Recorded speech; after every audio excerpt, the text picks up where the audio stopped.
A partir de agora, prepare seu coração. Você vai ouvir uma mensagem de impacto e poder.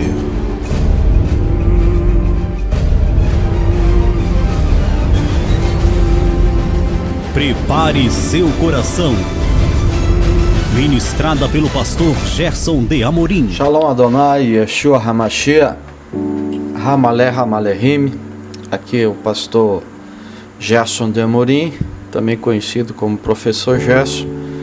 Estamos aqui para mais um vídeo, onde nós vamos trazer algumas iluminações para compreendermos alguns assuntos da Bíblia e por que muitas vezes somos manipulados, condicionados e não entendemos certos versículos da Bíblia que nos leva a entendermos de forma equivocada os princípios exegéticos puros e limpos das Escrituras.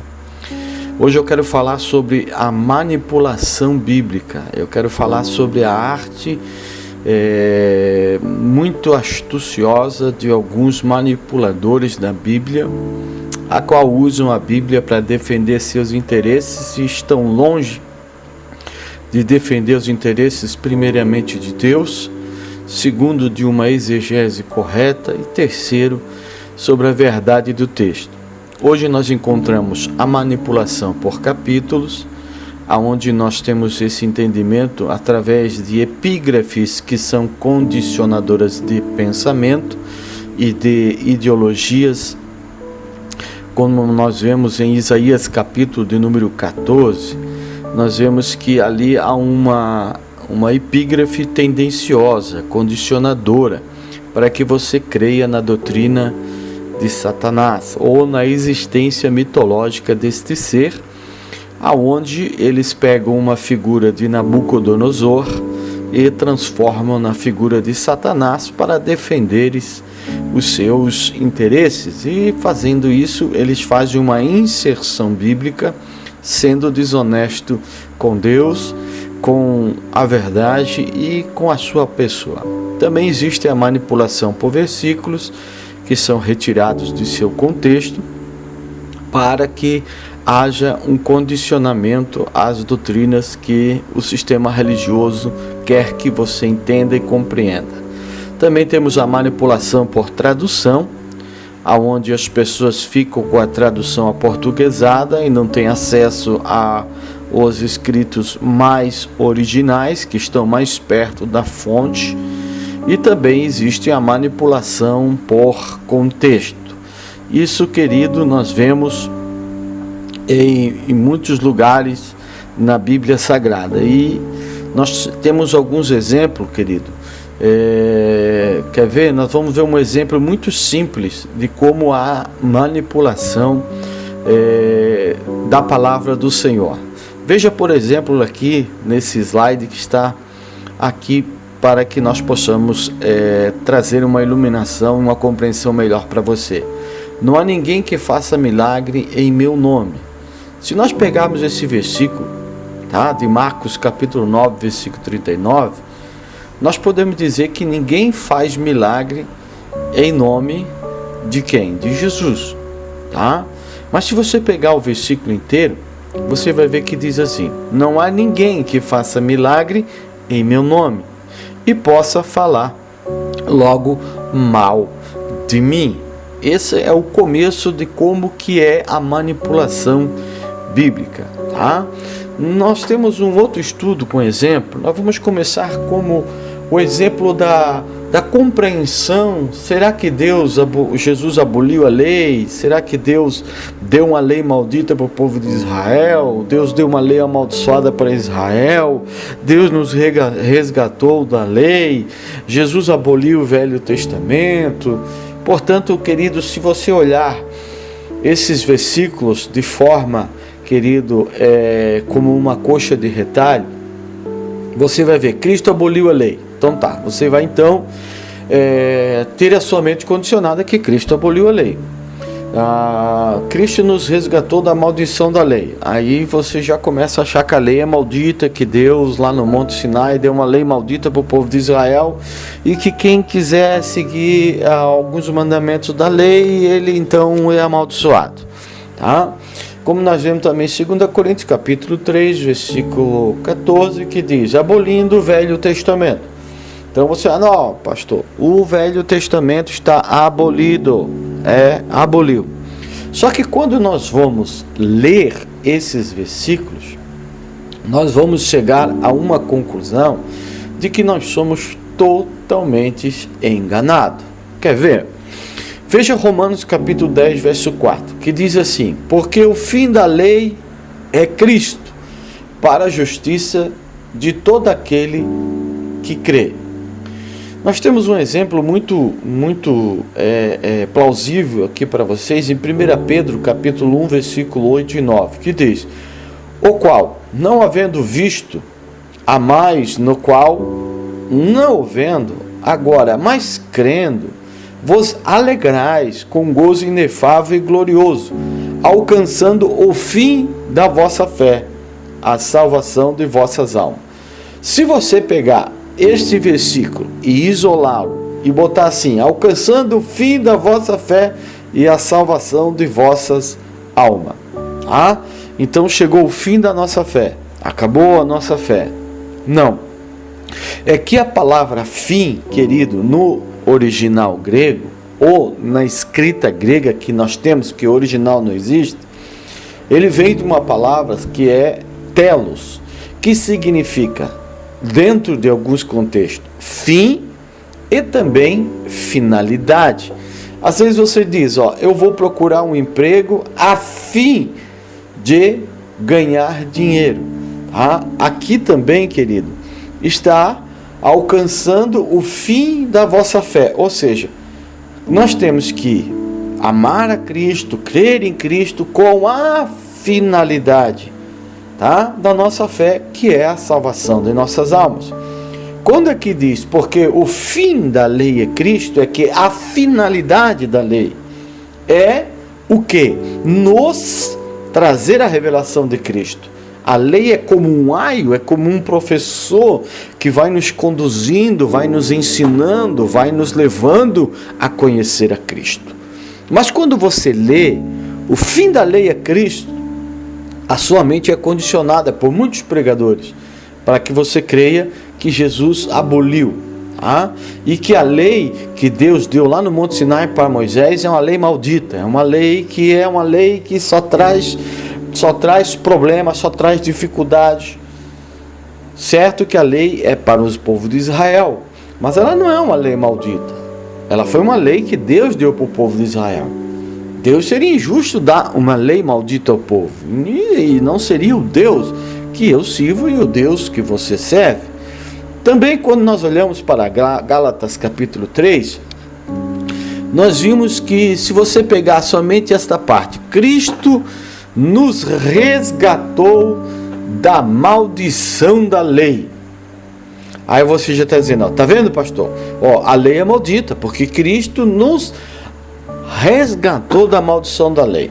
Mas daí a pergunta que fica é o seguinte: Jesus nos resgatou de uma maldição de toda a lei, ou de uma maldição que estava escrito na Torá, que estava escrito na lei? Com certeza, Paulo está falando, querido, de Deuteronômio, capítulo 21, versículo 22 ou 23, que diz: quando também alguém houver pecado, digno do juízo de morte, e for morto e pendurado no madeiro, seu cadáver não permanecerá no madeiro, mas certamente enterrarás no mesmo dia, porquanto o pendurado é maldito de Deus, e assim não contaminarás a tua terra que o Senhor teu Deus te dá em herança. Aqui Paulo está falando de uma maldição da lei e não de toda a lei.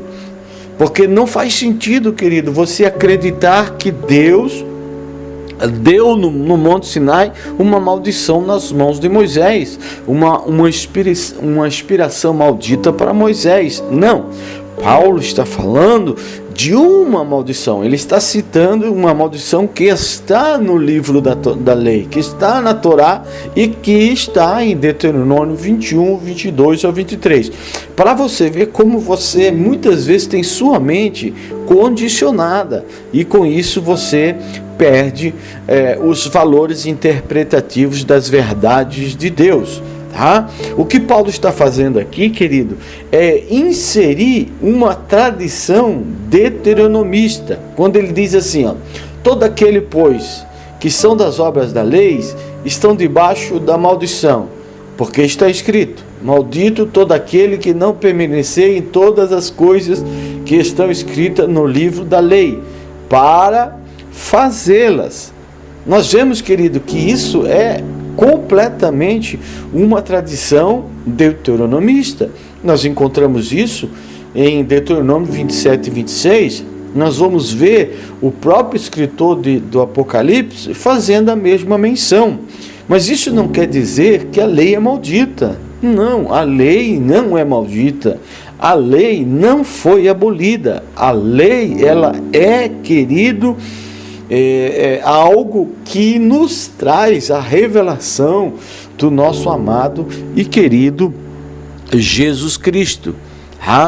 Em 2 Coríntios 3 e 14, nós vimos assim, Jesus aboliu o Velho Testamento, ou do Velho Testamento a qual foi por Cristo abolido. Se eu ler só esse pedacinho, que é o que a maioria das pessoas condicionadoras, manipuladoras, adulteradoras de textos, pessoas que não têm caráter, pessoas que estão no meio teológico e que são tendenciosos, são canalhas que vivem, querido, e trabalham para o sistema, que são subsidiados pelo sistema, que são condicionados pelo sistema, que são dirigidos pelo cabresto do sistema, que são exigidos, querido, a mentir, a continuar na mentira, a continuar escravizado. Eu quero perguntar para você, Lida, até quando você vai aprender a verdade e abraçar a mentira? Até quando você vai entender a luz e viver nas trevas? Até quando você vai aprender o que é ser um trigo e decidir se tornar um joio? Até quando, líder? Até quando, teólogo? Você vai continuar manipulando, condicionando a mente dos desinformados para defender uma tese antibíblica, sistemática, humana e apodrecida. Se nós olharmos para o versículo que diz 2 Coríntios, capítulo 3, verso 13 e 14, diz: mas os seus sentidos foram endurecidos, porque até hoje o mesmo véu está por levantar na lição do Velho Testamento, a qual por Cristo foi abolido. Agora, se você pegar o versículo fora do contexto, você vai entender que o Velho Testamento foi abolido. Mas o que Jesus está falando aqui que foi abolido não é o Velho Testamento, e sim o véu, porque o Velho Testamento não era transitório. E não somos como Moisés, que punha o véu sobre a sua face, para que os filhos de Israel não olhassem firmemente para o fim daquilo que era transitório, mas os seus sentidos foram endurecidos, porque até hoje mesmo o véu está por se levantar na lição do Velho Testamento, a qual foi por Cristo abolido.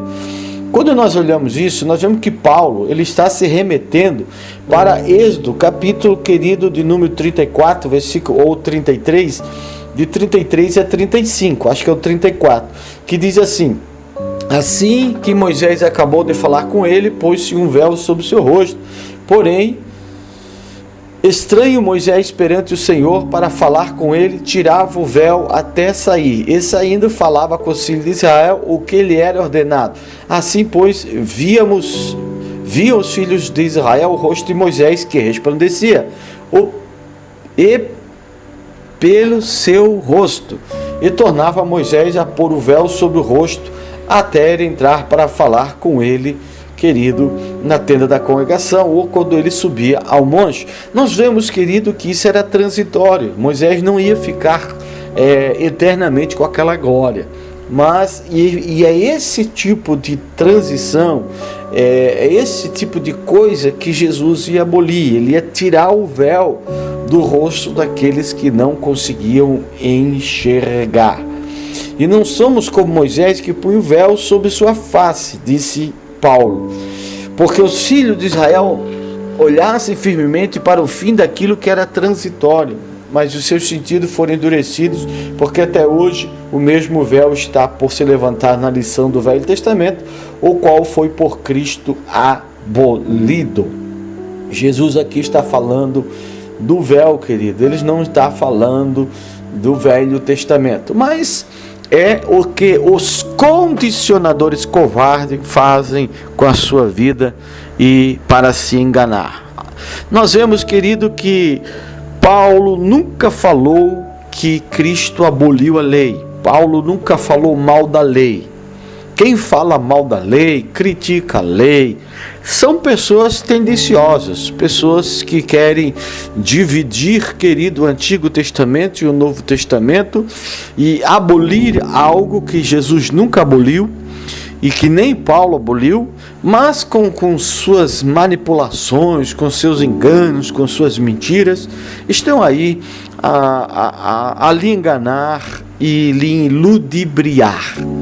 O que eu creio e o que Jesus ensina e o que Paulo ensina está escrito aqui em Mateus capítulo número 5, versículo 17 a 19.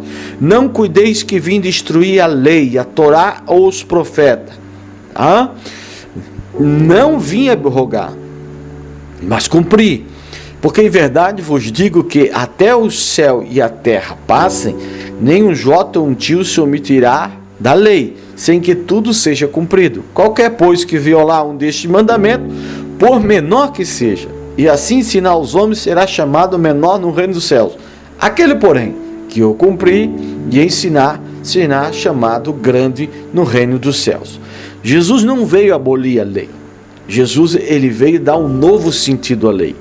Ele veio internalizar a lei que estava externa ao homem, para que pudesse ser internalizada no coração do homem.